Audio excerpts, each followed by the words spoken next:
He stood in the glass-walled room, raising his glass to the city lights like a conqueror declaring victory. He truly believed he was neatly erasing his wife from his picture of power. But the woman sitting silently at the table was not being discarded. I had already built my own empire, a quiet escape route. The night he chose to publicly humiliate me became the exact moment he blindly stepped into the greatest trap of his life. I am Nora Cook, and for the past 10 years, I have made an absolute art out of being the invisible architecture in brightly lit rooms. The private dining area on the top floor of the Seaport Tower in Boston was a masterclass in corporate opulence. Floor-to-ceiling glass windows framed the dark, freezing waters of the harbor, while inside, amber lighting softened the sharp edges of ambition that filled the enclosed space. This was Stratudine Civic hosting its annual appreciation dinner. Around the massive mahogany table sat 40 of our most crucial executive board members and close investors. They were the people who held the financial leverage and the industry power. The ones my husband spent his days wooing and his nights strategizing over. I sat near the foot of the table, 38 years old, wearing a tailored navy silk dress that was expensive enough to belong but understated enough not to draw any unwanted focus. That was my designated role. The calm, reliable anchor holding the ship steady. At the head of the table stood my husband, Miles Harlow. He was entirely in his element, holding a heavy crystal wine glass, his custom charcoal suit fitting him with the effortless grace of a man who believed the world was molded to his exact measurements. Every single eye in the room was fixed firmly on him. He had a specific way of speaking that made people feel like they were being let in on a grand, highly exclusive secret.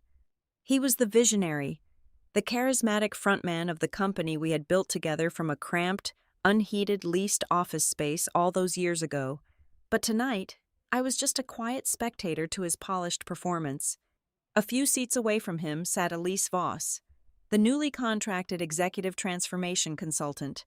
She wore a striking crimson dress, a stark, deliberate contrast to my muted navy, her posture radiating a calculated, almost predatory confidence. She was sipping her red wine, her eyes locked onto Miles with a simmering intensity that went far beyond acceptable professional admiration. I sat in silence and watched the two of them, analyzing the subtle, magnetic shifts in their body language, the invisible tether pulling them together in front of an audience that was entirely oblivious to the dangerous undercurrent swirling around the table. The dinner had progressed to the final dessert course when Miles tapped his heavy silver spoon against the delicate rim of his glass. A sharp, clear chime rang out, cutting cleanly through the low hum of 40 different conversations. The room immediately fell into a respectful, expectant hush. Waiters in crisp white shirts melted backward into the shadows near the walls. Miles smiled, a warm, highly practiced expression that reached just below his eyes, but no further.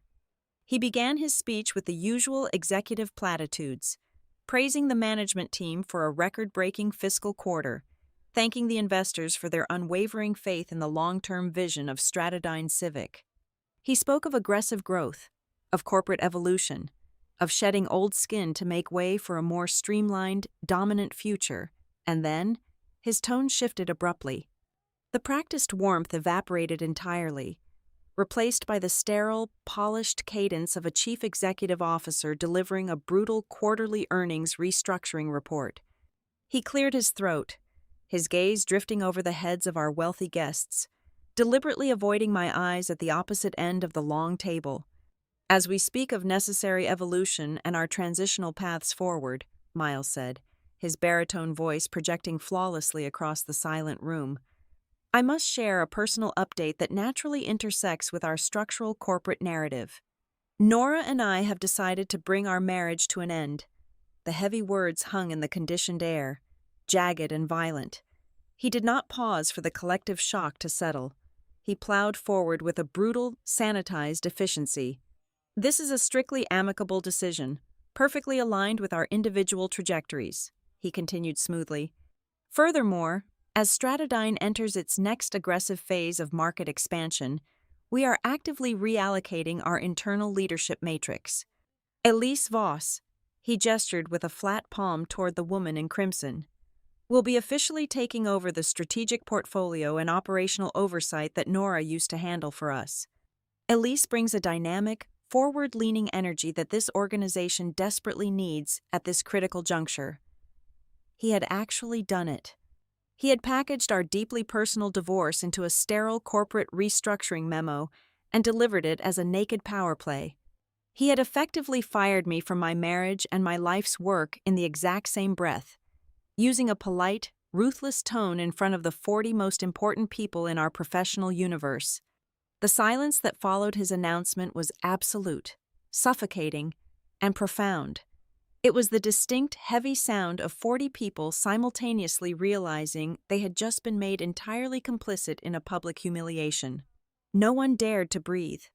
To my left, an older, seasoned venture capitalist stared fixedly down at his half-eaten duck plate, as if the porcelain held the secrets to the universe. Across from me, the chief financial officer subtly shifted his chair backward, attempting to physically distance himself from the immediate blast radius. A few brave, genuinely horrified souls flicked their eyes toward me, their faces swimming with a sickening mixture of pity and secondhand embarrassment. I did not look back at them. I looked directly at Elise. She sat perfectly still, the stem of her wineglass resting delicately against her lower lip. She did not look shocked. She did not look the least bit uncomfortable. A tiny, almost imperceptible smile played at the very corners of her mouth. Everything in this room was proceeding exactly according to her meticulously drafted design. Miles finally looked down the long length of the table at me, waiting to reap the emotional reaction he had sowed. He was waiting for the immediate tears. He was waiting for the trembling lip, the shattered composure, the hysterical, sobbing exit of a broken, discarded woman. He desperately wanted me to create a chaotic scene so he could play the stoic, patient leader managing an erratic, overly emotional former partner. I denied him all of it. A strange, glacial calm washed smoothly through my veins, instantly freezing over the initial burning jolt of adrenaline. My heart rate slowed down to a steady, rhythmic thud. I did not cry. I did not flush with sudden anger. Deliberately, with an unwavering hand, I placed my heavy silver fork down on the edge of my plate. The small metallic clink sounded like a gunshot in the dead, agonizing quiet of the dining room. I reached out for my crystal water goblet, lifted it slowly to my lips, and took a long, measured sip. The water was ice cold, grounding me entirely in the harsh reality of the present moment. I set the heavy glass back down on the linen tablecloth and looked directly into my husband's eyes. And then I smiled. It was not a tight, socially polite smile forced through pain. It was a serene, genuine, deeply unsettling expression of absolute peace. It was the terrifying smile of a woman who was no longer bound by the restrictive rules of the game he arrogantly thought he was controlling.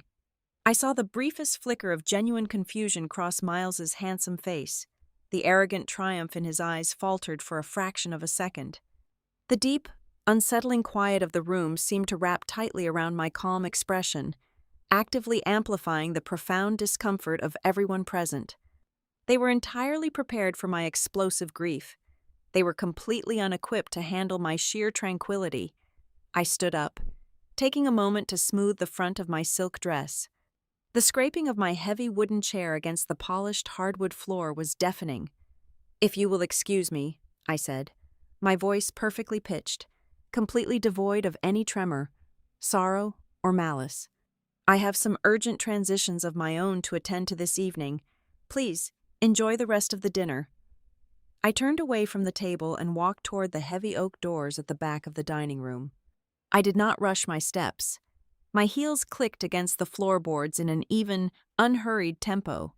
I could feel the intense weight of 40 stairs burning hot into my back, but my posture remained perfectly straight, my head held high. As I reached the exit, a terrified waiter scrambled forward to pull the heavy doors open for me.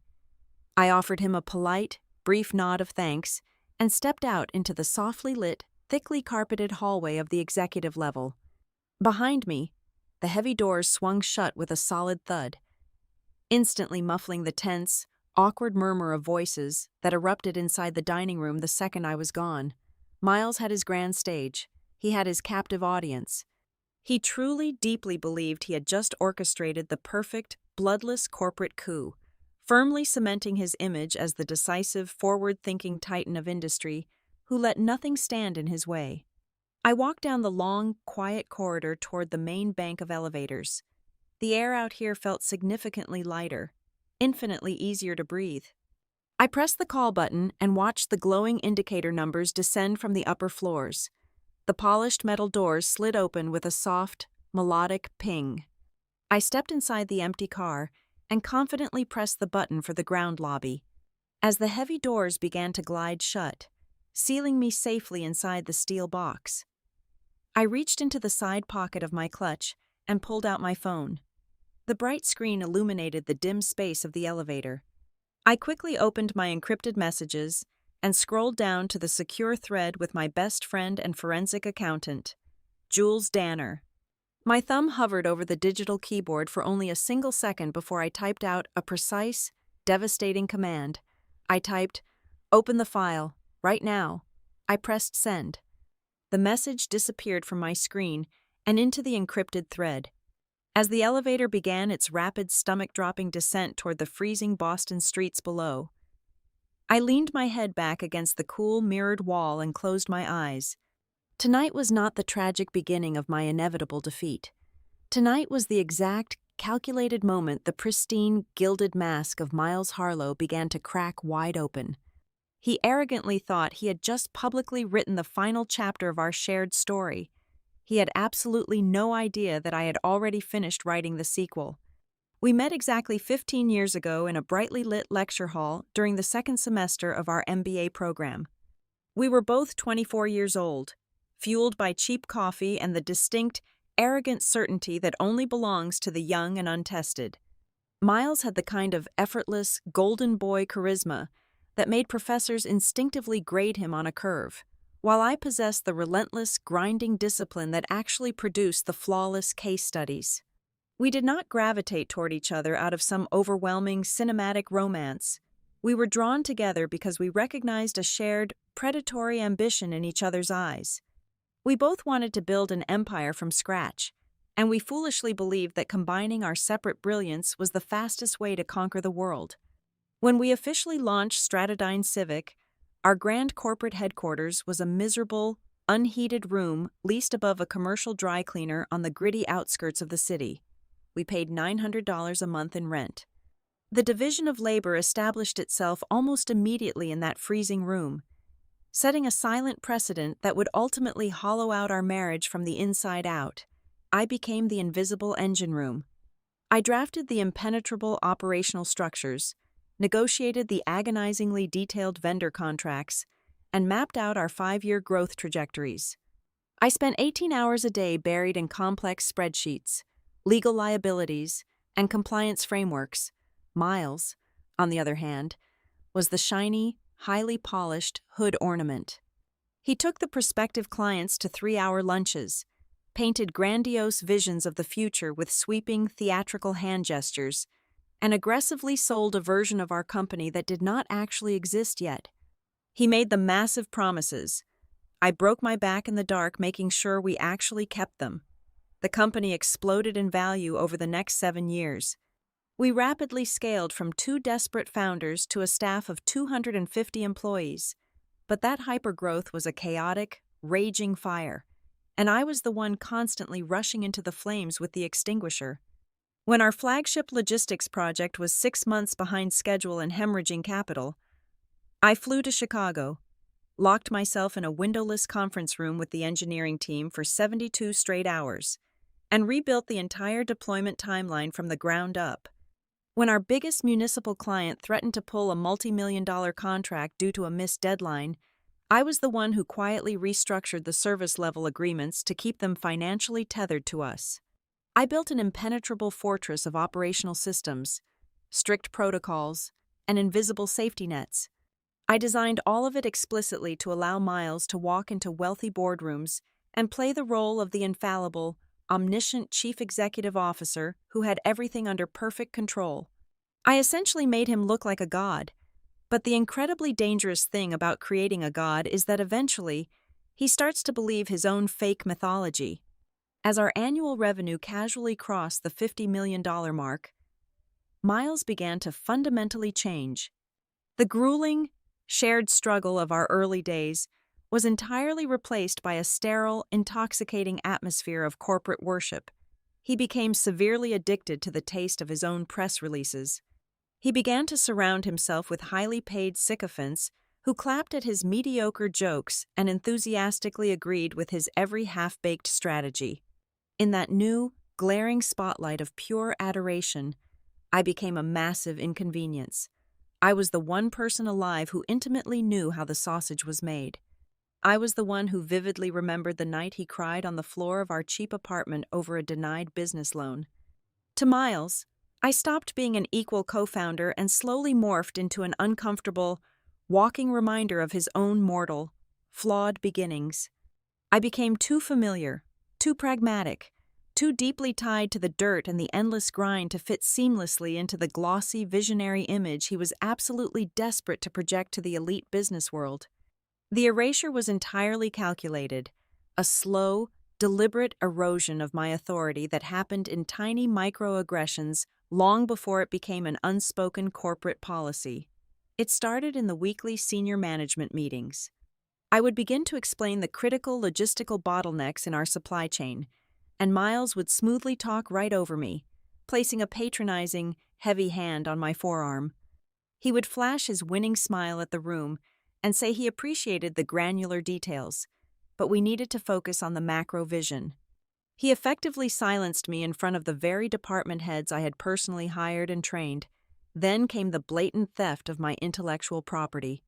I once spent 3 grueling weeks designing a revolutionary risk mitigation framework for our public sector clients. I handed him the printed executive summary on a Tuesday afternoon. By Thursday morning, he was standing on a stage presenting the entire framework to our board of directors as his own sudden, late-night epiphany, having completely omitted my name from the title slide.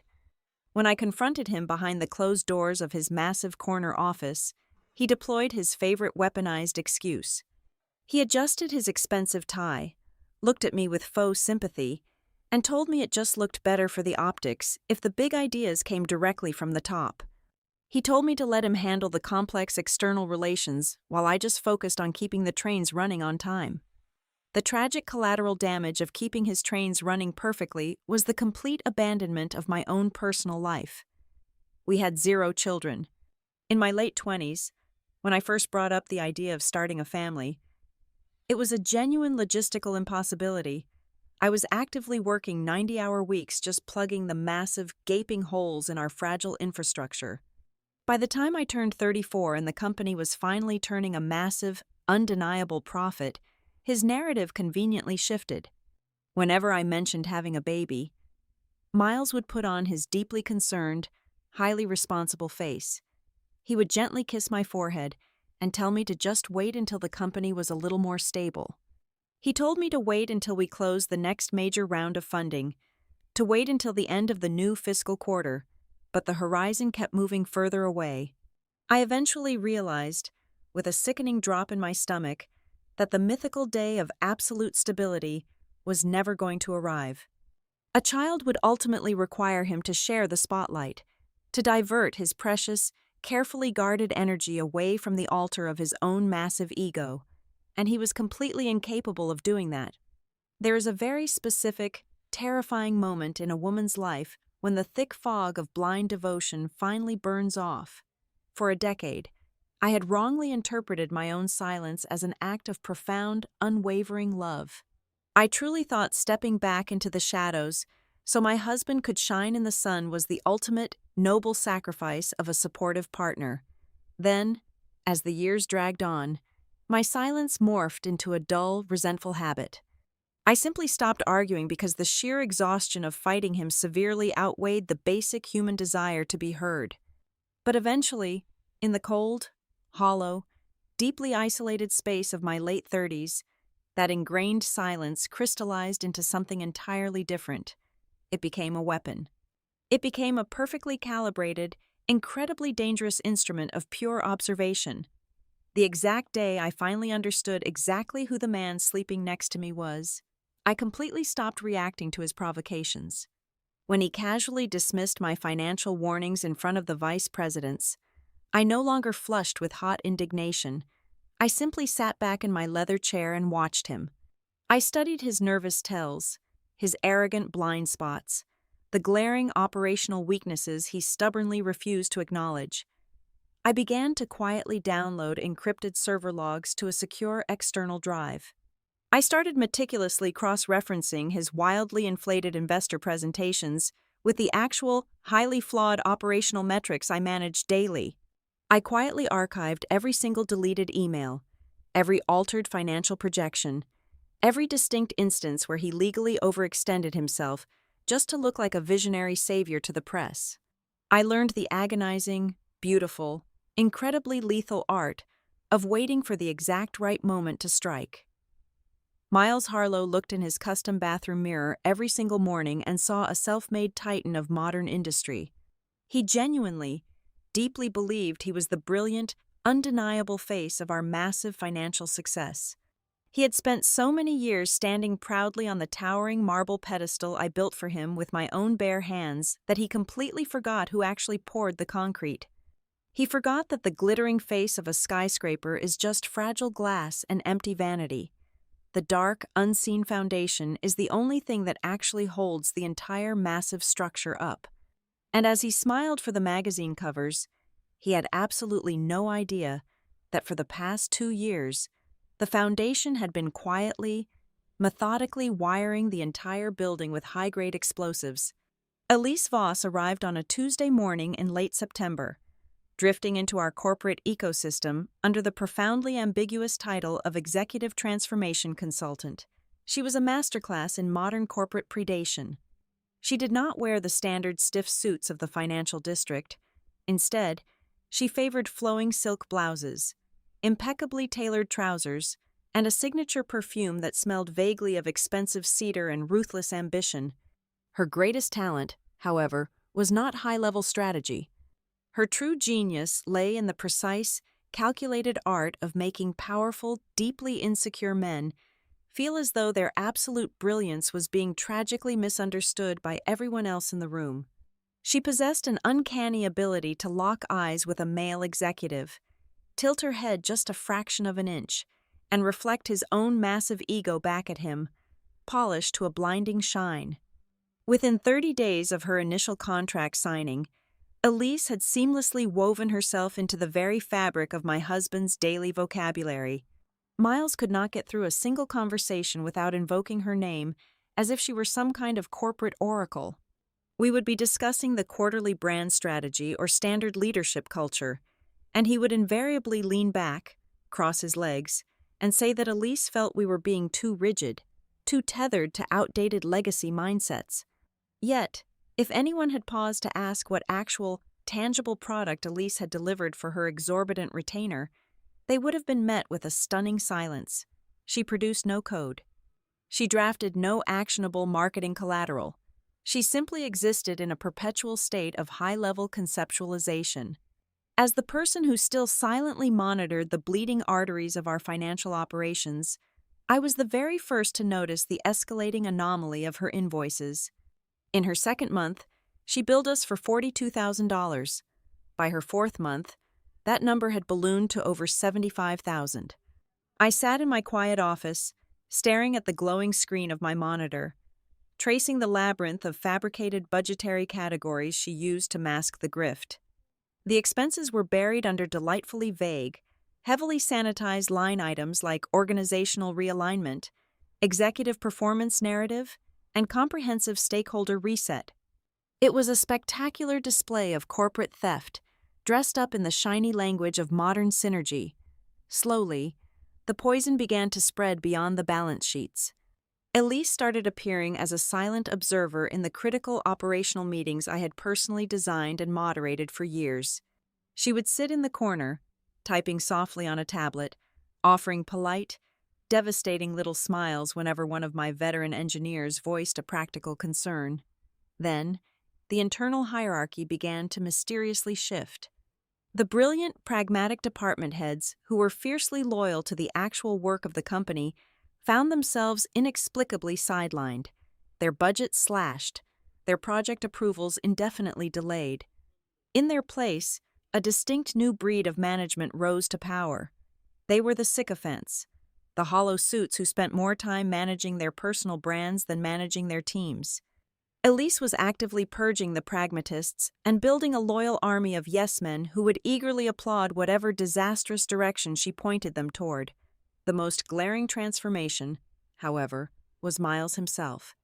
He was a man experiencing a profound, terrifyingly cliché midlife awakening, completely wrapped in the sterile guise of corporate disruption. He abandoned his classic, tailored aesthetic. Suddenly, he was wearing aggressively modern, slim-cut jackets and stark white sneakers to board meetings. His hair was styled differently, shorter, younger. His entire cadence changed. He began speaking almost exclusively in Elise's hollow buzzwords, enthusiastically lecturing our seasoned investors about pivoting into dynamic paradigm shifts and leveraging holistic synergies. He moved through the office with a manic, electric energy, acting as though his actual life, his true, authentic existence, had only just begun the moment Elise Voss walked through our glass doors. The dull annoyance I felt at his blatant midlife crisis instantly vanished the afternoon I intercepted a revised draft of our upcoming Series C investor presentation. I was quietly scrolling through the digital slides when my blood ran entirely cold.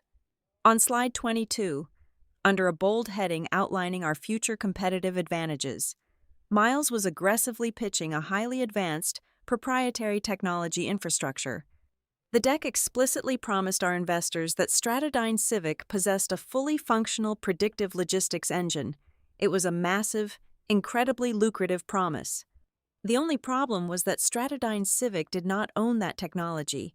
We had never built it. He was actively selling an untouchable, highly theoretical future, dangling a revolutionary product in front of institutional investors to inflate our valuation, fully believing that his sheer charisma could somehow bend reality to match his lies.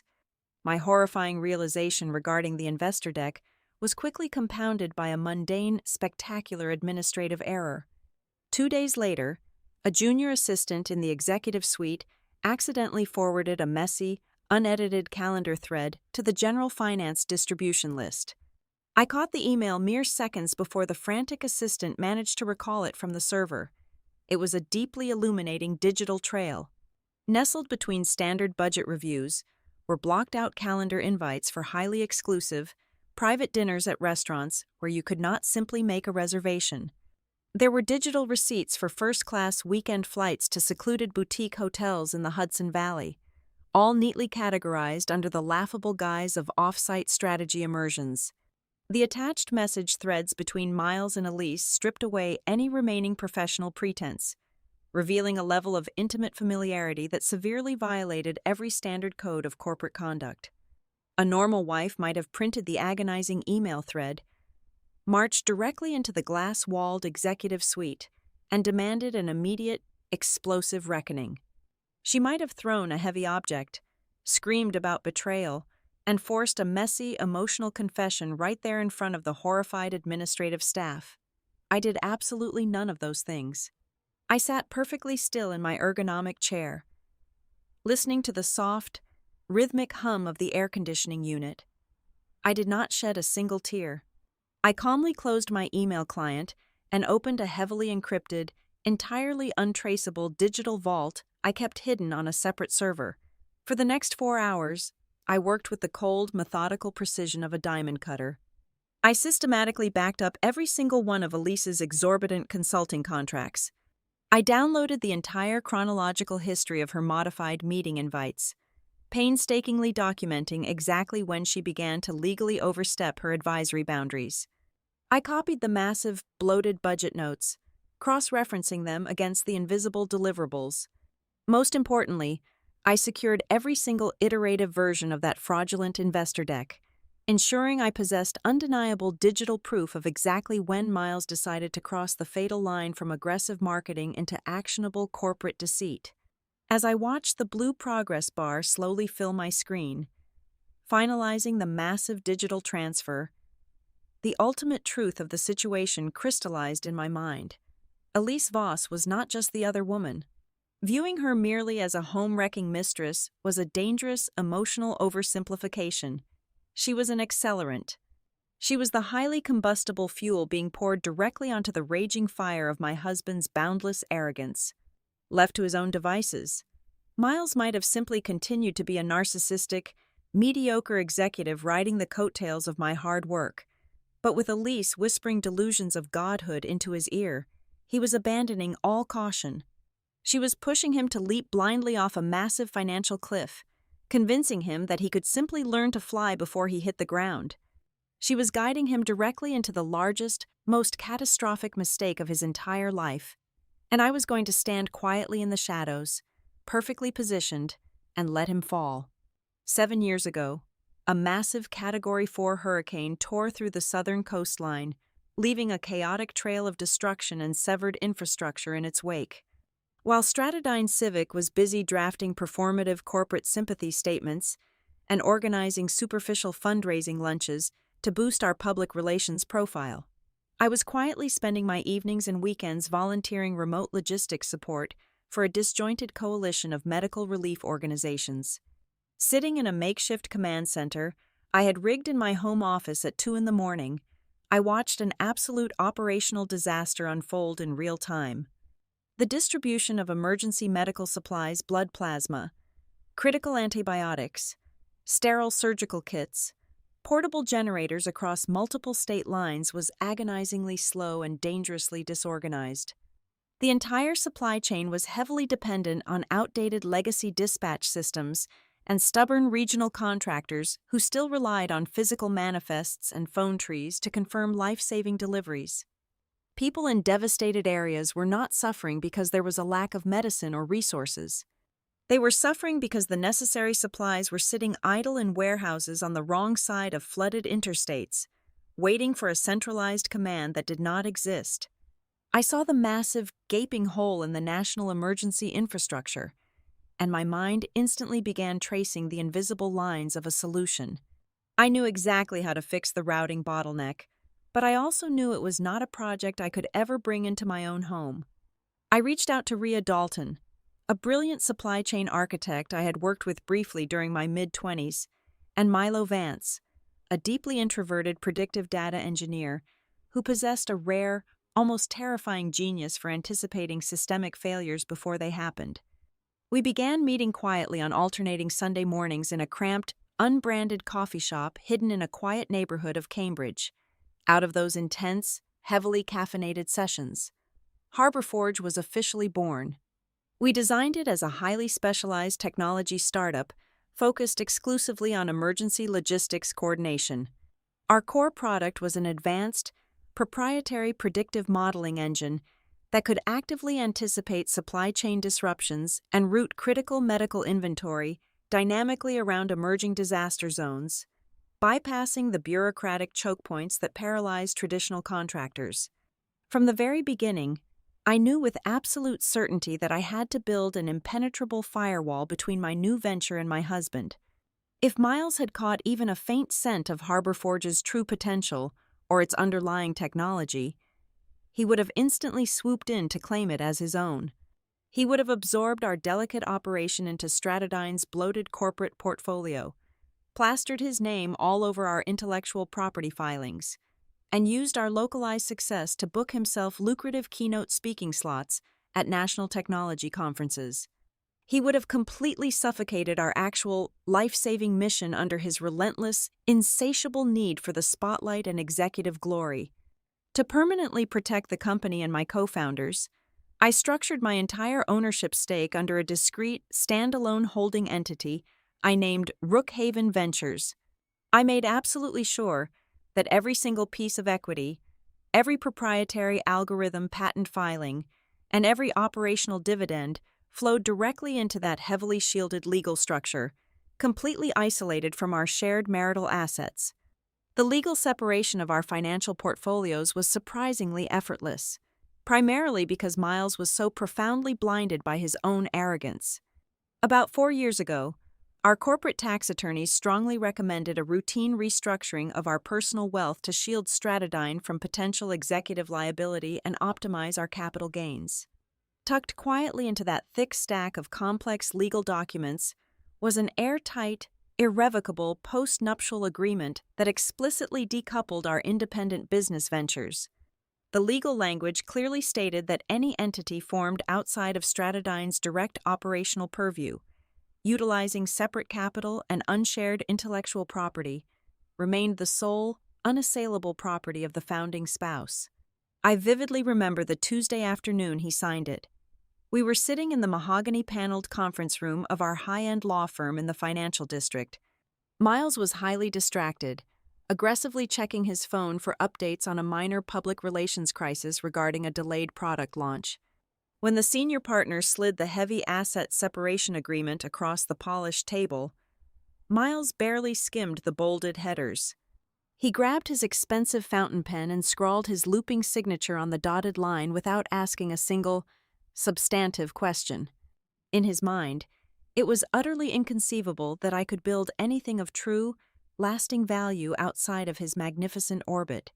He genuinely believed that Stratadine was the absolute, undisputed center of our financial universe, and I was merely a useful satellite forever trapped in his gravitational pull.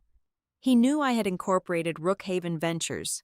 Of course, the tax filings required that basic transparency, but he casually dismissed it as my little side consulting project. Whenever I had to travel for a complex HarborForge software deployment, I simply told him I was doing some external advisory work for a regional healthcare network. He never pressed for details. He never asked to see a balance sheet or a client list. Asking would have required him to show genuine interest in something that did not directly benefit his own image or bolster his own ego. While he was busy redesigning his corporate wardrobe and memorizing Elise's hollow, expensive buzzwords, HarborForge was quietly doing the actual, grueling work of building a silent empire. We grew slowly, deliberately avoiding the toxic, high-pressure hype cycle of traditional venture capital. We successfully beta-tested our routing engine with a massive, highly respected hospital network across the Northeast. By our third year of operation, we had secured quiet, lucrative, long-term operational contracts with 3 different state-level emergency management agencies. We were highly profitable, heavily entrenched in the public sector infrastructure, and entirely off my husband's radar. But the most dangerous, devastating secret in our marriage was not just the mere existence of HarborForge. The true masterstroke was the fact that Miles had unknowingly built his current, fragile house of cards directly on top of my hidden foundation. When Stratadine started hemorrhaging cash and actively losing market share to younger competitors roughly 18 months ago, Miles grew desperate for a new, revolutionary narrative to sell to our nervous investors. He desperately needed a shiny, futuristic capability to inflate our stagnant valuation and secure the next massive round of funding. In a moment of sheer, reckless panic, he ordered our internal engineering team to quickly construct a conceptual demo of an advanced logistics routing engine to present to the board. But his demoralized, underfunded internal team did not have the time, the budget, or the talent to build anything of that magnitude from scratch. So, they quietly utilized a fragmented, read-only demo environment that I had temporarily housed on a shared legacy server years prior, a very early, raw, sandbox iteration of the HarborForge predictive model. I knew the exact moment they started using it. I saw the server access logs light up in my secure terminal. I sat in the back of the room and watched Miles stand up in front of our most critical board of directors and confidently pitch a highly sophisticated proprietary supply chain architecture that he boldly claimed Stratadine was actively developing in-house. He was aggressively selling the grand promise of a revolutionary technology that he absolutely did not own. The intellectual property for that routing engine, the massive historical data sets feeding the model, the predictive algorithms, every single line of code legally belonged to Rookhaven Ventures. It belonged to HarborForge. It belonged to me. I never lied to him. I never falsified a single document or actively handed him a poisoned chalice. I simply allowed my husband to continue living in the extremely dangerous, comfortable assumption that the corporate world naturally revolved around his brilliance. I let him build his entire high-stakes exit strategy, his grand corporate merger dreams, and his shiny new life with a lease around a digital asset he had zero legal right to sell. When the time finally came to strike, the battle would not be fought over broken vows, hurt feelings, or the messy emotional debris of a failed marriage. I was entirely past the point of wanting an apology or a tearful reconciliation. The true war was going to be a cold, absolute confrontation between the pathetic illusion of power he wore like a cheap suit and the undeniable, legal weight of the actual, tangible value I had quietly built in the dark. The espresso machine hummed a low mechanical note at exactly 6 in the morning. The sprawling marble island in the center of our custom kitchen was completely immaculate, save for my matte black laptop, a single legal pad, and my cup of dark roast coffee. I was already fully dressed for the day in a structured charcoal blazer and crisp trousers, my hair pulled back into a severe, sleek knot. I had not slept a single minute, yet I felt a startling, crystalline surge of energy coursing through my veins. The tears that a discarded wife was supposed to shed had simply never materialized. Instead, my mind was operating with the terrifying, calculating clarity of a chess grandmaster staring at a board where the opponent had just made a fatal, arrogant blunder. Miles walked into the kitchen at exactly 7:15. He was wearing expensive silk loungewear, his hair slightly disheveled, rubbing the back of his neck with the tense, defensive posture of a man bracing for a domestic hurricane. He had clearly spent the entire elevator ride down from the master suite mentally rehearsing his defensive maneuvers, preparing to deflect my screaming, my thrown ceramic plates, or my hysterical demands for an explanation regarding his brutal public performance the night before. He stopped dead in his tracks when he saw me calmly typing out an email. The sheer normalcy of my posture completely derailed his prepared script. He blinked, visibly thrown off balance by the absolute absence of chaos in the room. He cleared his throat, moving cautiously toward the coffee maker. He decided to lead with the very same toxic, sanitized corporate vernacular he used to fire underperforming regional managers. "Listen, about last night," he began, keeping his back to me as he poured his coffee. "I know the venue was unconventional, but we have to look at the macro perspective here. It was a necessary decision. We have been drifting toward different operational goals for a long time. It was simply the right time for a personal repositioning. And regarding the organizational changes, Elise just brings a completely new, disruptive energy to the executive team. The board needed to see decisive action and forward momentum. I had to optimize the narrative." I stopped typing. I did not slam the laptop shut. I simply placed my hands flat on the cool marble countertop and looked at him. I did not raise my voice a single decibel. "I completely agree," I said. The 3 words hung in the quiet kitchen air, instantly short-circuiting his brain. He turned around, his coffee cup paused halfway to his mouth, staring at me as if I had just spoken to him in a dead language. "You agree?" he asked, his voice laced with heavy suspicion. "I agree that we should get a divorce," I replied smoothly, my tone as flat and unreadable as a sheet of dark ice. "It is the most efficient path forward. My legal counsel, Tessa Rourke, will be reaching out to your representation by 3 o'clock this afternoon to initiate the standard filings. We do not need to discuss the emotional mechanics of this any further." A massive, visible wave of relief washed over his face. The rigid tension in his shoulders instantly evaporated.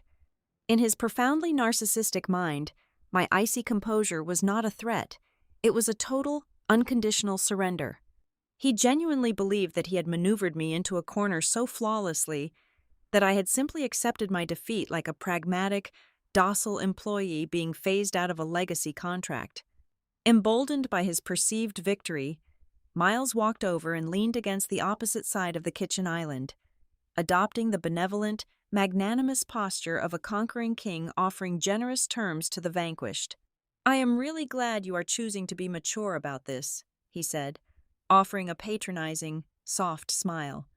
We can make this an entirely civilized resolution. We sell this house and split the equity 50-50. We divide the liquid joint accounts cleanly down the middle. To avoid any messy public noise that might spook the investors, I will retain full equity and control of Stratodine Civic. We draft a standard non-disclosure agreement regarding the internal restructuring. We sign the papers, and we both walk away clean. Everybody wins.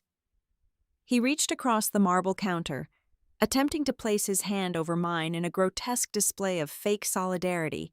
I smoothly pulled my hand back, reached for my coffee cup, and took a slow sip. I am not signing anything. Miles, I said quietly, and you and I are no longer having any direct conversations regarding our assets, our shared history, or your company. From this exact second forward, every single word you wish to say to me must be formally documented and routed directly through Tessa. The benevolent smile finally slipped off his face. A brief, sharp flicker of genuine unease darted through his eyes. For the very first time since he stood up in that glass-walled dining room, he felt the distinct, chilling sensation that he was standing on ground he did not fully understand. But his ego was too massive to allow him to entertain the idea of danger for more than a passing second. He scoffed, shaking his head as if dealing with a stubborn child, and turned to leave the kitchen. By 9 a.m, I was sitting in a highly secure, soundproofed conference room on the 42nd floor of a sleek downtown high-rise. Across the heavy oak table sat Tessa Rourke, a ruthless, brilliantly tactical divorce attorney who specialized in dismantling high-net-worth executive estates, and Jules Danner, my fiercely loyal friend and one of the most lethal forensic accountants on the eastern seaboard. We did not waste a single second on emotional pleasantries. I opened my encrypted drive and projected the entire financial and operational history of my marriage onto the massive wall monitor. We officially opened 3 separate, devastating fronts of warfare simultaneously. The first front was the divorce itself. Tessa began immediately drafting the initial discovery requests, specifically targeting the exact timelines of Elise Voss's entry into the company. The second front was the forensic audit. Jules pulled up the digital mountain of fraudulent invoices, the manipulated budgets, and the completely fabricated deliverables tied to Elise. She began drawing a thick, undeniable red line between my husband's corporate expenditures and his gross violation of fiduciary duty. The third and most critical front was the legal fortress we needed to build around Harbor Forge. I handed Tessa the original, countersigned asset separation agreement Miles had so carelessly ignored years ago.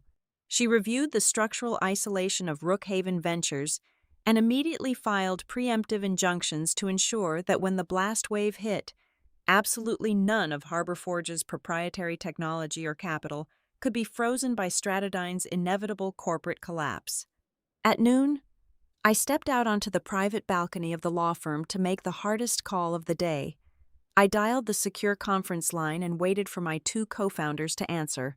Rhea Dalton picked up on the second ring, followed closely by the quiet, steady breathing of Milo Vance. I did not sugarcoat a single detail. I told them exactly what Miles had done at the dinner. I told them about the fraudulent investor presentations, and I formally admitted that our perfectly guarded secret could not stay hidden in the shadows any longer. Stratodyne was actively trying to sell a ghost version of our technology, and the ensuing legal discovery process was going to violently rip the roof off our quiet operation. There was a long, heavy silence on the line. I braced myself for their anger, for their panic over their life's work being dragged into my messy marital crossfire. Then, Rhea spoke. Her voice was pure, cold steel. "We built a system designed specifically to navigate absolute disasters," she said smoothly. "If your husband wants to artificially create a Category 5 hurricane in his own boardroom, we let him. But if Harbor Forge has to finally step out into the light, we do not get dragged out by his lawyers. We step out on our own terms, and we completely control the narrative." Milo murmured his quiet, absolute agreement in the background. We spent the next 45 minutes mapping out our own aggressive operational pivot. As I ended the call and looked out over the sprawling, sunlit skyline of the city, a profound sense of calm settled over my chest. Somewhere in a glossy corner office a few miles away, Miles Harlow was likely sitting behind his massive desk, deeply satisfied with his morning. He genuinely believed he had brilliantly forced his tired, irrelevant wife into a quiet, graceful retreat. He thought he had successfully severed the dead weight.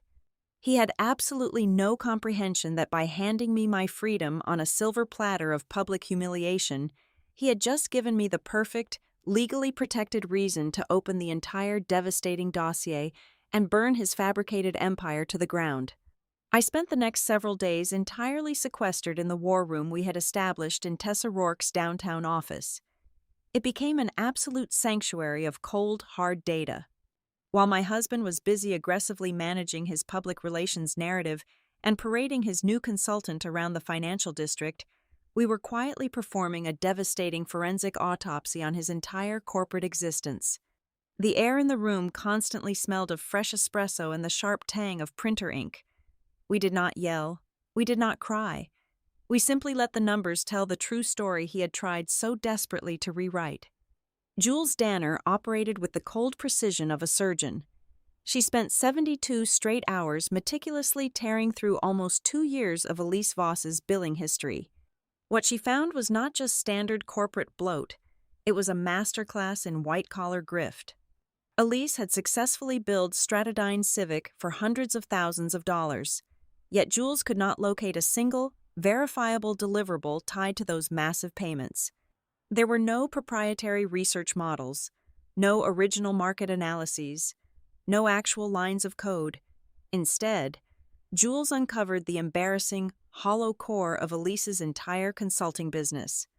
By cross-referencing metadata from the few digital files Elise had actually submitted, Jules discovered that her grand, highly touted restructuring strategies were nothing more than recycled, heavily plagiarized templates. Elise had literally taken old organizational documents from a previous gig at a mid-tier automotive supplier, performed a basic find and replace to swap out their name for ours, and charged my husband $45,000 for the privilege of reading it. She was selling identical, empty air to a dozen different insecure chief executives across the eastern seaboard, and Miles was too blinded by his own ego to realize he was just another mark on her long list. While Jules followed the money, Tessa followed the legal liability. She pulled the most recent pitch decks Miles had been utilizing to court a massive influx of institutional capital. As she laid the glossy pages out across the mahogany table, she pointed a manicured finger directly at a specific bullet point. Miles had explicitly stated, in writing, that Stratodine held the exclusive, unencumbered rights to a predictive logistics optimization engine. It was a blatant, highly documented lie. He was aggressively leveraging Harbor Forge's proprietary technology to inflate his own corporate valuation. "This is no longer just a messy divorce," Tessa stated, her voice remarkably calm as she tapped the fraudulent slide. "This is securities fraud. He is soliciting tens of millions of dollars from institutional investors based on a technological asset he does not legally possess. When this house of cards inevitably collapses, the federal regulators are not going to care about his aggressive marketing vision. They are going to care about the wire fraud." The sheer scale of his deception was breathtaking, but the final, most damning piece of internal evidence arrived completely unprompted late on a Thursday evening. My secure burner phone vibrated on the kitchen counter. The caller ID was a scrambled number, but the voice on the other end was instantly recognizable. It was Sadie Cole, a brilliant, highly anxious young woman who had served as the lead executive assistant for the senior management team for the past 3 years. Sadie was terrified, her voice trembling as she spoke quickly into the receiver. She confessed that over the last 18 months, Miles had explicitly ordered her to systematically alter official meeting minutes and internal memorandums long after the meetings had adjourned. Her specific instructions were to completely scrub my name from the historical record of major operational decisions and attribute those critical pivots directly to him or, more recently, to Elise. He was not just stealing my present. He had been actively rewriting our past. Sadie had quietly made localized backups of the original, unaltered documents on a hidden flash drive before complying with his toxic directives. She promised to drop the drive in a secure courier box the following morning. Armed with Sadie's flash drive, Jules's forensic accounting, and Tessa's legal analysis, we constructed a massive, undeniable timeline across the entire length of the conference room wall. It was a terrifying, visually arresting map of my husband's downfall. We marked the exact day Elise walked into the building. We tracked the precise moment the operational budget mysteriously shifted to accommodate her exorbitant retainers. We pinned the specific hour he began making aggressive, fraudulent promises to the board of directors about capabilities we simply did not own. The wall completely stripped away his polished charisma and revealed the desperate, reckless geometry of a man frantically trying to outrun his own mediocrity. The external cracks in his facade were already beginning to show. Within the span of 48 hours, I received 2 separate, highly confidential phone calls from former flagship clients of Stratudine. These were massive, pragmatic industrial contractors who did not care about flashy corporate synergy. They cared about whether the supply chain functioned under extreme pressure. Both men called to quietly express their shock regarding the dinner announcement, but more importantly, they called to assure me that they always knew who the real architect was. They bluntly admitted they only tolerated Miles's endless, theatrical lunches because they knew my hands were firmly on the steering wheel. With my sudden departure, they were already pulling their contract renewals from his desk. The internal hemorrhaging was equally severe. Arthur, our veteran chief financial officer, a man with 30 years of rigorous accounting experience, had suddenly stopped co-signing my husband's wildly optimistic revenue projections. According to my remaining internal contacts, Arthur had abruptly canceled his attendance at an upcoming investor roadshow and had quietly retained his own independent legal counsel. He had looked at the massive, gaping holes in the ledgers, looked at the fraudulent technology claims, and realized the ship was actively taking on water. Arthur was a survivor, and survivors do not willingly lash themselves to a sinking captain. Tessa urged me to take the timeline and the fraudulent documents directly to the chairman of the board immediately. She wanted to file an emergency injunction and blow the entire company wide open before the weekend, but I firmly shook my head. I refused to deploy the artillery just yet. I understood a fundamental truth about warfare that Miles had entirely forgotten in his desperate clamor for the spotlight. The absolute most valuable evidence you can possibly possess is the evidence you keep perfectly hidden until your opponent has confidently committed themselves past the point of no return. If I confronted him now, he would simply panic, invent a new lie, fire Elise to save face, and attempt to aggressively spin the narrative. He still had too much wiggle room. He still had his undeniable magnetic charm.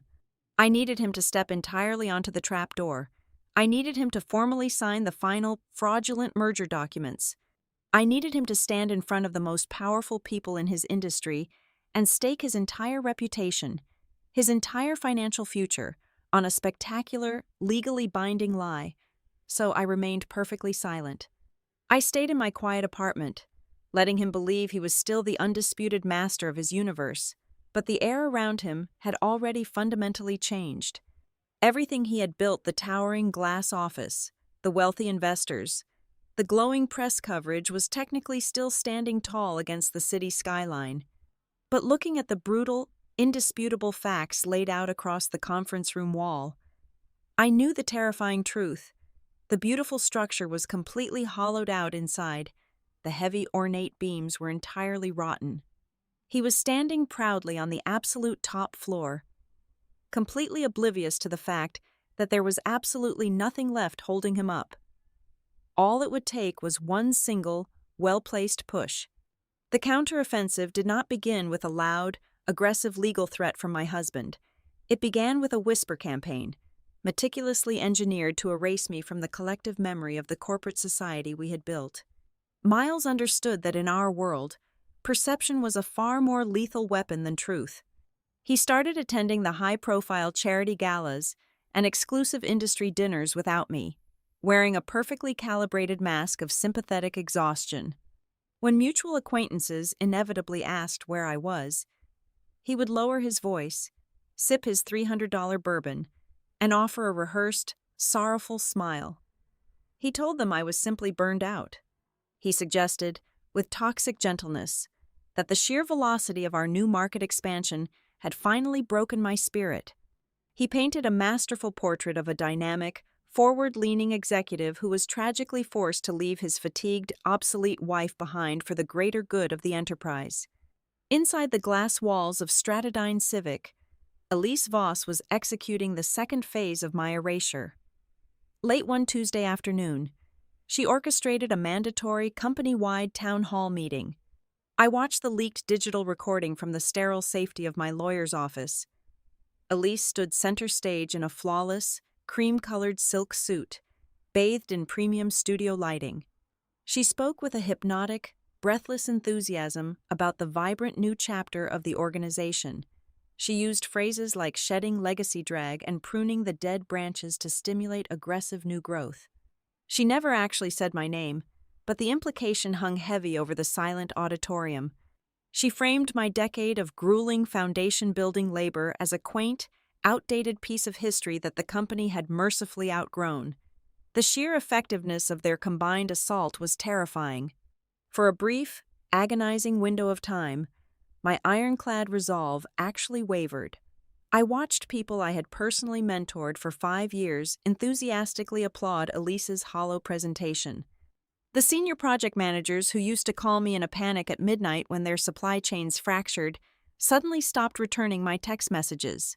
I was experiencing the profound, suffocating isolation of being socially buried while I was still entirely alive. The silence from my former colleagues felt like physical blows. They were treating me exactly as Miles had instructed them to, like a ghost who had already vacated the premises. I was dangerously close to letting the bitterness consume my strategic focus when Sadie Cole, the terrified executive assistant, sent a highly encrypted file directly to my private server. It was a draft term sheet for a massive, expedited corporate merger. Miles was not just trying to raise capital anymore. He was desperately trying to sell the entire company to Helixport Ventures, a notoriously aggressive growth conglomerate based out of New York. I sat in the dim light of my monitor and read through the 70-page legal document, tracing the complex financial structures and equity payouts. Then, I reached the valuation justification matrix, and my breath caught sharply in my throat. Helixport was offering to acquire Stratadine for an astronomical $95 million. But they were not buying our brand name, our bloated executive team, or Elise's plagiarized restructuring templates. The explicit anchor of the entire acquisition, the sole technological asset driving that massive valuation, was the proprietary predictive routing engine and the 2 years of flawless, real-world deployment data. It was HarborForge. Miles was brazenly packaging my hidden startup's intellectual property, slapping a Stratadine logo on it, and selling it to a multi-billion-dollar private equity firm as his own brilliant invention. My immediate, visceral instinct was to drive directly to the Helixport headquarters and detonate the entire deal in the lobby. I wanted to drag Miles into the harsh light and watch him choke on his own massive fraud. I took the printed term sheet to Tessa Rourke instead. She read through the clauses with cold, calculating eyes, then firmly shook her head. "We do not strike yet," she said, her voice dropping to a low, commanding register. "This is just a preliminary draft. It is an exploration. If you blow the whistle right now, he has too much room to maneuver. He will hire a crisis management firm, blame a rogue internal engineering team for misrepresenting the software, and claim he was completely unaware of the intellectual property overlap. He will survive. We need him to legally trap himself. We need him to sign the definitive binding agreements. We need him to stand in front of the Helixport Board of Directors and personally guarantee that his company possesses free and clear ownership of that technology." She was absolutely right. To execute a flawless kill, the prey must be allowed to walk completely into the center of the cage, to ensure I did not compromise the operation with an emotional outburst. I immediately removed myself from his physical orbit. I signed a 6-month lease on a quiet, unassuming apartment hidden on a cobblestone street in Beacon Hill. It had creaky hardwood floors, bare brick walls, and absolutely zero memories attached to it. It was a bunker. I packed exactly 2 suitcases of clothing, left the keys to the sprawling marital estate on the kitchen island, and vanished. I enacted a total, absolute emotional embargo on my husband. Miles, unnerved by my sudden disappearance and desperate to regain a sense of control, began sending a barrage of carefully crafted text messages. He tried to provoke me. He sent passive-aggressive notes about the inconvenience of moving my remaining boxes. He offered fake sympathy about my living conditions. He was desperately fishing for a reaction, hunting for any angry, unhinged response he could screenshot and show to his lawyers to prove I was the unstable, bitter wife trying to sabotage his success. I gave him absolutely nothing. Every single message went unanswered. Every phone call was routed directly to a silent voicemail. I became an impenetrable fortress of silence. It was during one of my first nights in that empty Beacon Hill apartment that the true psychological weight of the past decade finally crushed me. It was 3 a.m. The city outside my window was dead quiet, save for the distant, hollow sound of rain hitting the cobblestones. I lay awake on an unfamiliar mattress, staring at the shadows dancing on the plaster ceiling, and a profound, agonizing epiphany washed over my chest. The sharpest, most debilitating pain I felt was not the betrayal of his infidelity, it was not the humiliation of the corporate dinner, and it was not the fact that he had replaced me with a walking corporate buzzword. The true horror was the realization that I had spent the last 10 years serving as the load-bearing wall of his entire existence, and he had looked at me every single day believing I was just decorative wallpaper. He did not value me enough to even perceive my actual worth. He thought my brilliance was just a natural, expected byproduct of his own greatness. In the heavy silence of that rented room, the very last, lingering thread of my emotional attachment to Miles Harlow snapped. The deep, ingrained desire for his validation, the secret hope that he might wake up and realize the magnitude of what he was throwing away, completely evaporated. I no longer wanted a tearful apology. I no longer wanted his remorse. I wanted his absolute, irrevocable ruin. I wanted to dismantle him so thoroughly that he would never be able to stand in a boardroom and lie to another human being for the rest of his natural life. The waiting game became an exercise in supreme discipline. I spent my days coordinating quietly with my Harbor Forge co-founders, fortifying our own legal firewalls, and preparing for the inevitable blast wave. I spent my nights reading through the forensic accounting reports until the numbers blurred together. Exactly 12 days after I moved into the apartment, my burner phone lit up with a single, highly encrypted message from Sadie. It contained a scanned copy of a signed document. Unable to resist the massive influx of capital and blinded by his own frantic momentum, Miles had officially signed the binding letter of intent and the strict exclusivity agreement with Helixport Ventures. Attached to the signature page was a sworn, legally binding executive addendum wherein Miles explicitly guaranteed that Stratodyne Civic held the exclusive, unencumbered rights to the predictive logistics technology. He had actually done it, driven by pure arrogance and the desperate need to maintain his fake empire. He had just signed a federal legal document guaranteeing the sale of a ghost. The heavy steel door of the trap had just slammed entirely shut behind him, and the beautiful, terrifying truth was that he had eagerly locked it himself. We convened at exactly 10 o'clock on a Tuesday morning in the primary arbitration suite of Tessa Rourke's downtown law firm. The room was a massive expanse of frosted glass, dark mahogany, and chilled, filtered air. Because my divorce now directly intersected with a major corporate acquisition, Tessa had aggressively expanded the scope of this initial discovery session. She had legally compelled the attendance of several key stakeholders under the premise of untangling highly complex shared assets. Miles arrived 10 minutes late, an intentional power play designed to demonstrate that his time was infinitely more valuable than ours. He walked through the heavy glass doors wearing a perfectly tailored charcoal suit, projecting the relaxed, benevolent confidence of a man who believed he was merely attending a routine administrative formality. He was flanked by his high-priced divorce litigator, a man who looked equally bored. Sitting at the far end of the long table were two senior members of Stratodyne's board of directors, observing the proceedings to gauge any potential public relations fallout. Beside them sat the lead due diligence attorney for Helixport Ventures, a severe woman named Ms. Sterling, who was strictly there to obtain my standard spousal waiver, legally releasing any personal claim I might have to Stratodyne's intellectual property before their massive merger could finalize. Finally, Elise Voss sat in the corner, formally subpoenaed by our team as a material witness regarding the dissipation of marital assets. Miles took his seat across from me, casually unbuttoning his suit jacket. He offered me a tight, socially polite nod. In his mind, the roadmap for the next 2 hours was incredibly simple.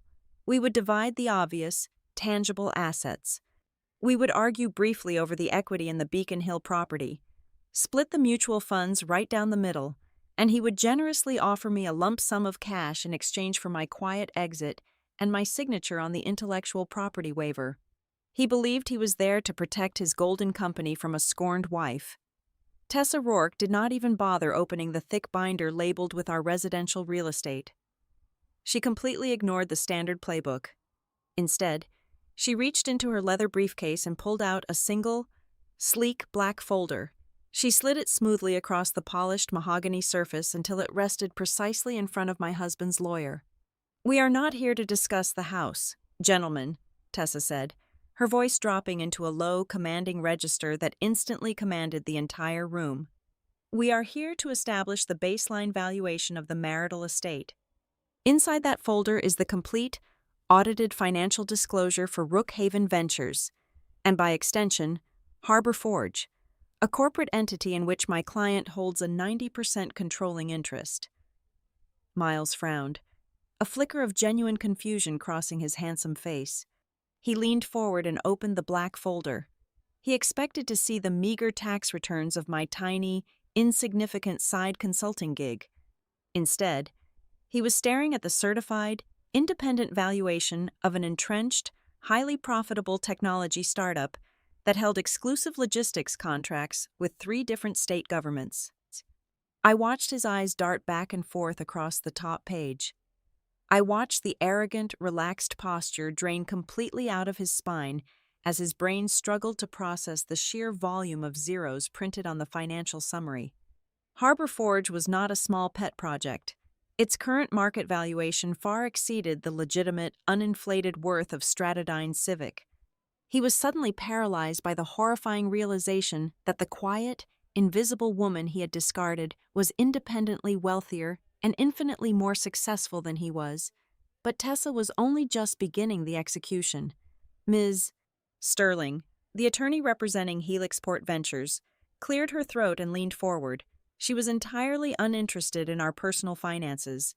Her sole focus was the merger. "While this is fascinating," Ms. Sterling interrupted sharply, "my firm requires Mrs.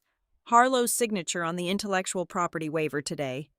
We need absolute legal assurance that Stratodyne holds the free and clear chain of title for the predictive routing engine before we can authorize the transfer of the $95 million. Tessa slowly turned her head to look at the Helixport attorney. She smiled, a cold, razor-sharp expression that made the temperature in the room drop significantly. "My client will not be signing that waiver today, or any day," Tessa stated calmly. "Because Stratodyne Civic does not own the predictive routing engine. They have never owned it. The entire technological architecture that Mr.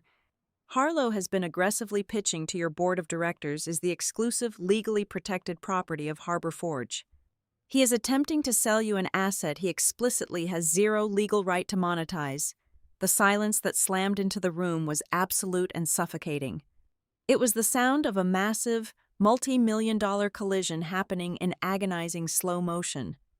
Miles violently pushed his chair back, his face turning the color of wet ash. "That is an absolute lie," he hissed, his voice trembling with a sudden, unfiltered panic. Stratadine developed that software internally. It was built on our servers. You have absolutely no proof. Tessa did not raise her voice. She simply produced the original, irrevocable asset separation agreement that Miles had blindly signed years ago, completely isolating Rookhaven Ventures from his corporate reach. She then produced the irrefutable server logs, the patent filings, and the proprietary code timestamps, effectively proving that Stratadine's internal demo was nothing more than a hollow, unauthorized mirror of Harbor Forge's established technology. Miles stared at the documents, his mouth slightly open, his breathing turning shallow and erratic.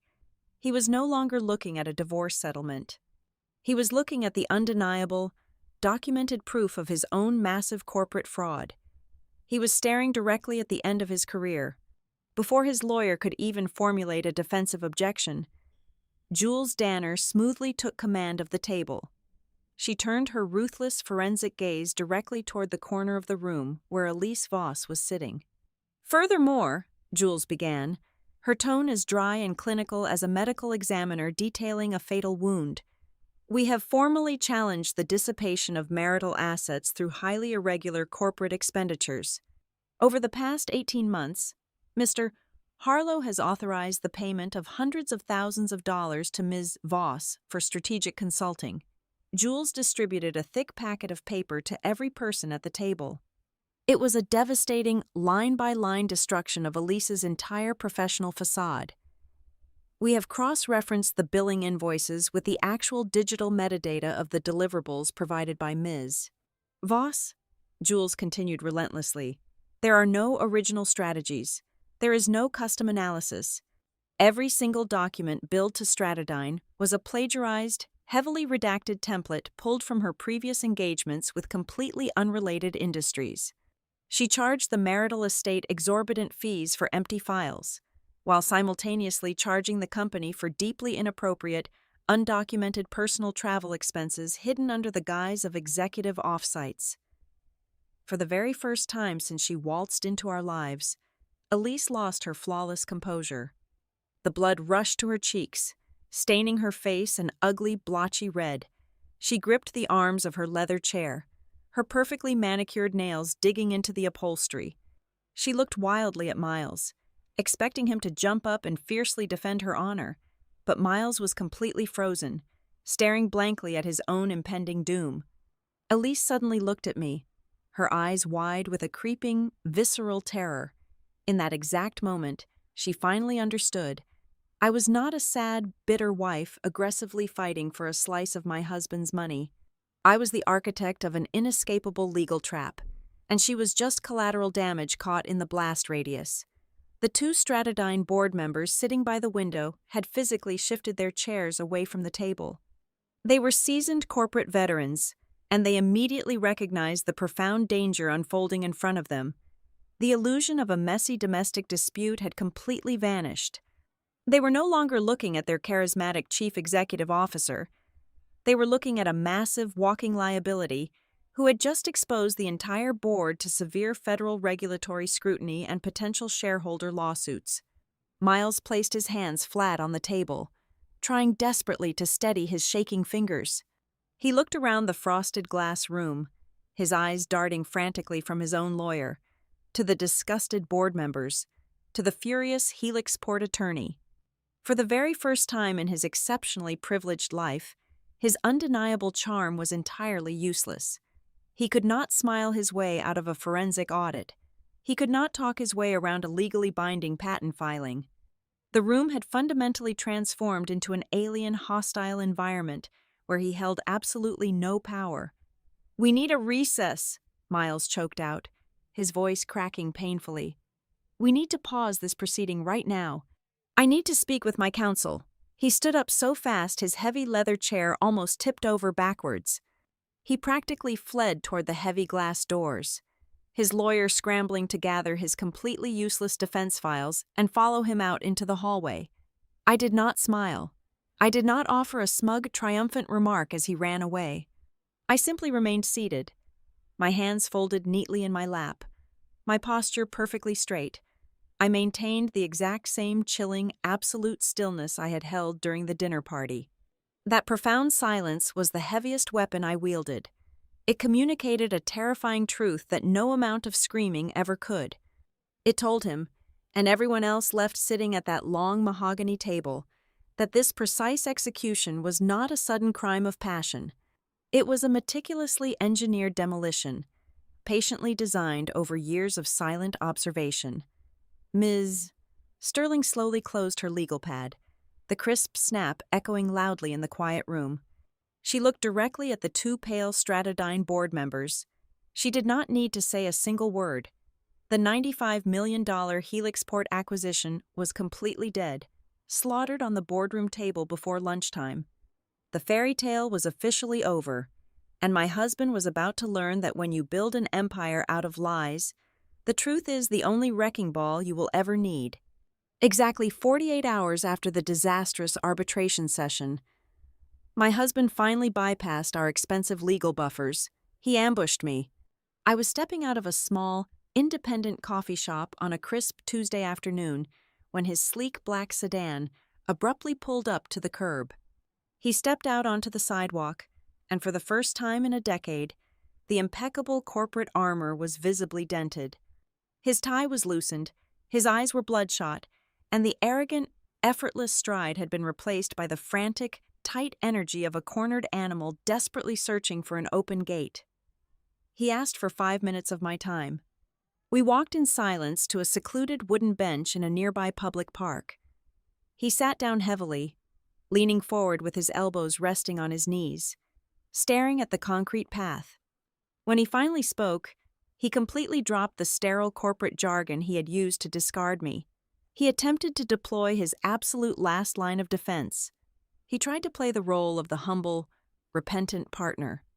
"We can fix this, Nora," he said, his voice dropping to a soft, intimate register he had not used with me in years.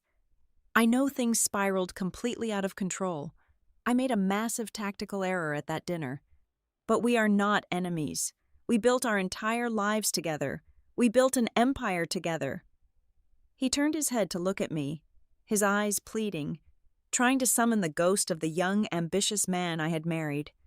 "I will fire Elise today," he offered, laying the concession on the table like a bloody sacrifice.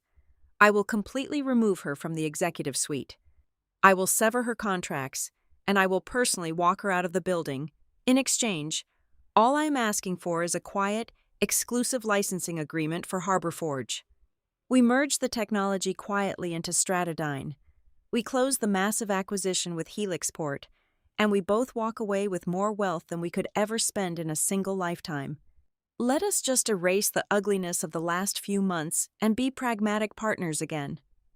He actually reached across the space between us, attempting to wrap his hand gently over mine. I smoothly pulled my hand back, resting it safely in my lap. I looked at his desperate, handsome face, feeling absolutely nothing but a profound, icy clarity. "This is not about my hurt feelings. Miles," I said, my voice perfectly level, devoid of any anger or warmth. "This is not about my personal pride, and it is certainly not about your consultant. You cannot sacrifice her now to magically balance the scales. This is strictly about the ink on the paper. It is about the binding federal documents you chose to sign, the lies you aggressively sold to your investors, and the public execution you meticulously orchestrated. You do not get to softly rewrite reality just because your arrogance finally caught up with you." I stood up from the wooden bench, leaving him sitting alone in the cold afternoon air. Every single escape route he tried to map out only led him deeper into the maze I had constructed. As Miles floundered, Elise Voss completely panicked.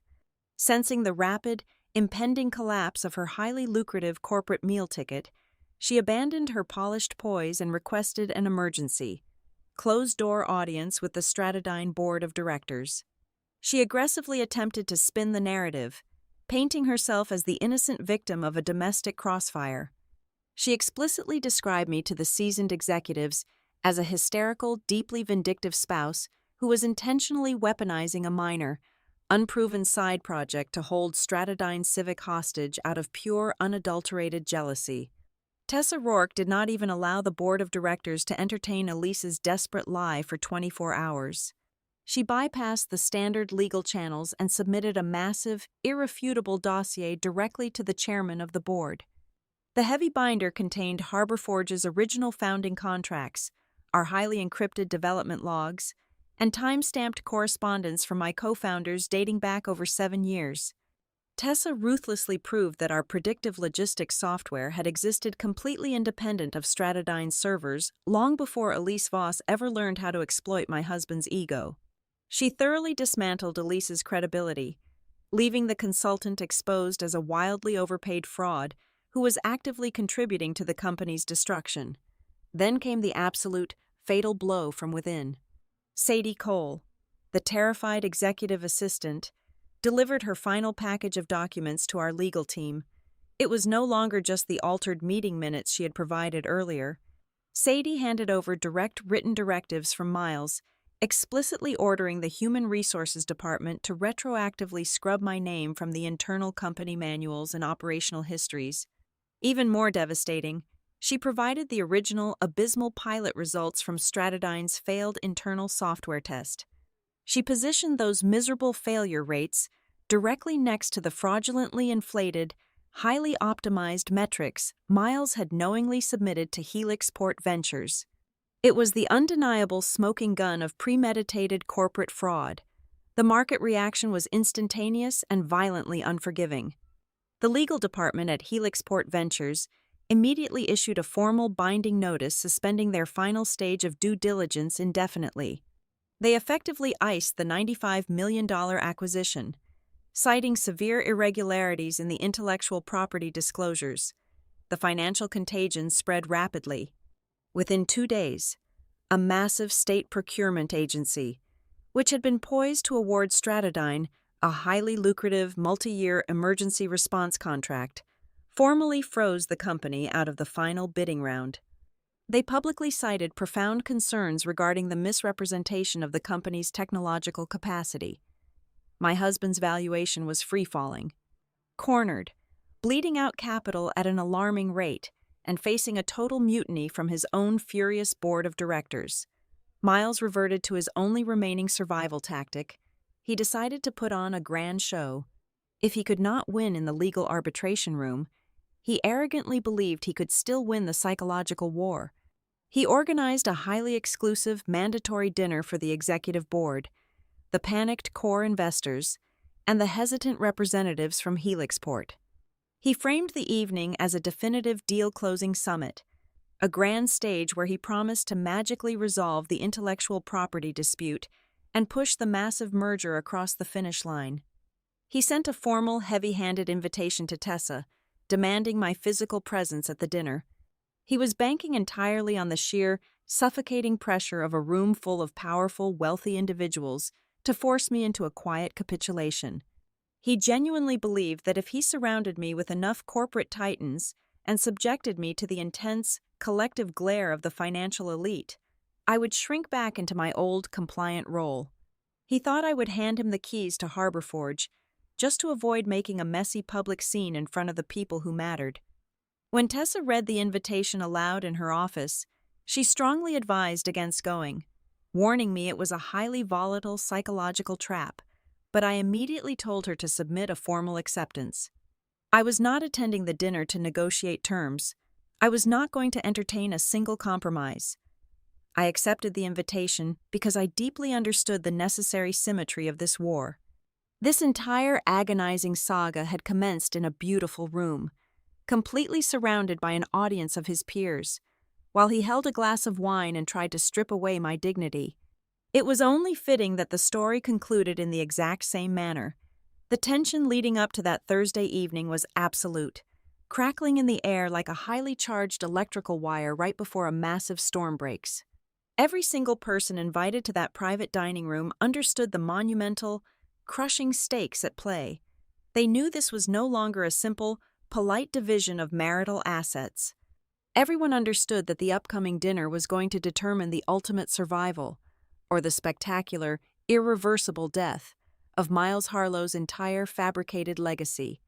The venue selected for the final confrontation was an ultra-exclusive private club situated in the heart of the Back Bay, a space significantly more opulent and heavily guarded than the restaurant where this entire ordeal began.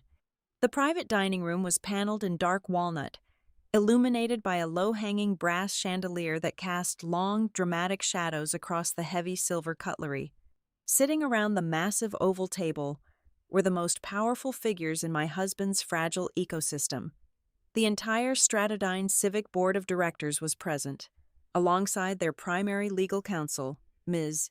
Sterling sat rigidly next to two other senior partners from Helixport Ventures. A handful of our most crucial angel investors occupied the remaining seats, their faces tight with anxiety over the millions of dollars currently hanging in the balance. Miles entered the room exactly 8 minutes late. He was dressed in a pristine midnight blue tuxedo, a desperate sartorial attempt to project absolute authority. He genuinely believed that if he could just get everyone into a room with expensive wine and low lighting, his sheer, undeniable magnetism could magically overwrite the forensic reality of his crimes. He honestly thought he could still charm his way out of a federal securities violation. He took his position at the head of the table. He did not look at me. He raised his crystal glass, offering a practiced, benevolent smile to the tense executives surrounding him. "I want to thank all of you for gathering here this evening," Miles began, his baritone voice smooth and thick with artificial confidence. "We have undoubtedly faced a period of intense structural transition. But transition is the absolute lifeblood of innovation. We are here tonight to reach a unified consensus. We are here to finalize the incredible momentum of the Helixport acquisition and move forward as a singular dominant force. And despite the personal restructuring that has occurred, I know that Nora has always deeply supported the long-term, visionary goals of this enterprise." He actually had the audacity to try and weaponize my history of silent compliance one last time. He thought I would sit there, smile politely, and validate his massive lie in front of the board. I did not let him finish his carefully rehearsed toast. I simply reached into my leather portfolio, pulled out a thick cream-colored legal envelope, and slid it directly down the center of the polished walnut table. It came to a stop perfectly in front of Caleb Ashe, the formidable silver-haired chairman of the Stratudine board. "I am afraid there is no acquisition to finalize, Miles," I said, my voice cutting through the heavy air with the clean, effortless precision of a scalpel. "Because the foundational asset you are attempting to sell no longer has any open runway." Miles froze, his wineglass hovering awkwardly in the air. Caleb Ashe opened the envelope, put on his reading glasses, and began to scan the first page. "As of 2 o'clock this afternoon," I continued calmly, projecting my voice so every single investor could hear the exact legal parameters of his failure, Harbor Forge formally executed a 10-year exclusive strategic partnership with the National Healthcare Alliance. We are actively deploying our proprietary predictive routing engine across an integrated network of over 70 separate hospital facilities spanning 6 different states. The underlying architecture is now legally locked into a closed-loop federal compliance structure. The technology cannot be licensed, it cannot be mirrored, and it absolutely cannot be acquired by any secondary corporate entity. I had not just taken the technology off the negotiating table, I had completely incinerated the table. Before Miles could even open his mouth to sputter a defense, Ms. Sterling from Helixport Ventures stood up. She did not look at my husband. She looked directly at me. "My partners and I have reviewed the preliminary filings provided by your legal counsel, Ms. Cook," Ms. Sterling stated, her tone entirely devoid of emotion. "Helixport Ventures is officially withdrawing our letter of intent to acquire Stratudine Civic. Effective immediately, we are suspending all communications with Mr. Harlow. However, we are profoundly interested in the operational metrics you have achieved with Harbor Forge. My managing directors would like to formally invite you to our New York offices on Monday morning to discuss a direct capital investment in your infrastructure. Completely independent of this current corporate entity, the total defection was instantaneous and absolute. Helixport did not just walk away from Miles. They actively crossed the battlefield to stand behind me. That was the exact moment Tessa Rourke stood up. Moving with ruthless efficiency, she handed a thick, black spiral-bound dossier to Caleb Ashe, and then proceeded to distribute identical copies to every single member of the board of directors. "Now that the fraudulent merger has been neutralized," Tessa announced, "we must address the severe fiduciary rot occurring within the walls of this company. Inside those binders is a complete forensic audit detailing the massive dissipation of corporate funds over the last 18 months. You will find irrefutable proof that Mr. Harlow actively diverted hundreds of thousands of dollars to Ms. Elise Voss for entirely fabricated consulting deliverables. You will also find documented internal communications proving he ordered the falsification of operational records to obscure his lack of technological ownership. If this board chooses to ignore these documents and allow him to remain in his seat, every single one of you will be held personally liable for gross managerial negligence when the federal regulators arrive." Elise, sitting near the corner of the room in a stunning emerald dress, suddenly shot up from her chair. Panic completely shattered her polished veneer. "This is a targeted, malicious setup," she stammered, pointing a shaking finger at me. "She is manipulating the data. I provided high-level dynamic organizational restructuring. I elevated the holistic synergy of the executive team." Caleb Ashe slowly closed the black binder. He took off his reading glasses and looked at Elise with an expression of pure, unadulterated disgust. "Ms. Voss," Caleb interrupted, his voice echoing like a thunderclap in the silent dining room. "I have just read an audit showing you billed this company for over $400,000. I do not care about your holistic synergy. I want you to name one single, tangible product, one actual line of code, or one verifiable client you personally secured for this organization. Answer the question right now." The room plunged into a dead, horrifying silence. Elise opened her mouth, but absolutely no words came out. She looked wildly at Miles for a lifeline, but he was staring blankly at the dark wood table. His face completely drained of color, his breathing shallow. He looked like a man who had just been forcefully ejected from an airplane without a parachute. Elise slowly sank back into her leather chair, completely destroyed by a single, practical question. Caleb Ashe turned his cold gaze directly to my husband. "As chairman of this board," Caleb said, the finality in his voice ringing like a funeral bell, "I am calling for an immediate, emergency vote to indefinitely suspend Miles Harlow from his role as Chief Executive Officer, pending a full, independent external investigation into massive corporate fraud and gross financial mismanagement. All those in favor?" Every single board member raised their hand without a second of hesitation. In that profound, sweeping moment of corporate execution, the entire dynamic of the room permanently shifted. The wealthy investors and seasoned executives were no longer looking at me with the quiet, awkward pity reserved for a discarded, irrelevant wife. They were looking at me with profound respect and a healthy dose of genuine fear. They realized I was the only person in that entire room who had possessed the exact truth from the very beginning. The subsequent divorce proceedings were an absolute massacre. Stripped of his executive salary, facing millions of dollars in potential civil litigation, and completely abandoned by Elise, Miles had absolutely no leverage left to fight. I retained 100% exclusive ownership of Harbor Forge, my separate holding company, and every single digital asset I had built in the dark. Miles was forced to accept a heavily diminished cash settlement, relinquishing his controlling shares in the Hollow, broken shell of Stratodyne just to cover his mounting legal defense fees. He lost the company he loved, and he lost the foundation he had blindly taken for granted. 6 months later, Harbor Forge successfully closed a massive Series A funding round, driving our operational expansion into 12 new states across the Midwest. It was a Tuesday morning, exactly at 6 o'clock.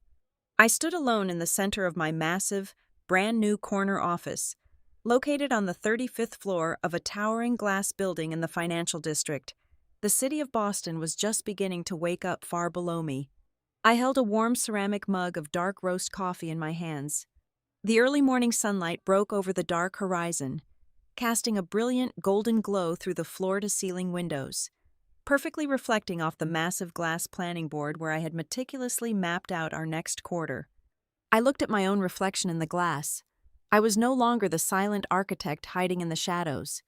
I had stepped out into the blazing light, fully assuming the title of Chief Executive Officer without anyone else's name attached to my identity. I was just Nora Cook. And as I watched the city come alive, I realized with absolute, peaceful clarity that my greatest victory was not watching Miles Harlow spectacularly collapse. The true victory was finally breathing the clean air of a life where absolutely no one else would ever be allowed to step onto a stage and speak for me again. Thank you so much for listening to the story today. Please leave a comment letting us know where you are listening from so we can connect and share our thoughts. Do not forget to subscribe to the Violet Revenge Stories channel, like the video, and support us even more by hitting the hype button so this story can be heard by many more people.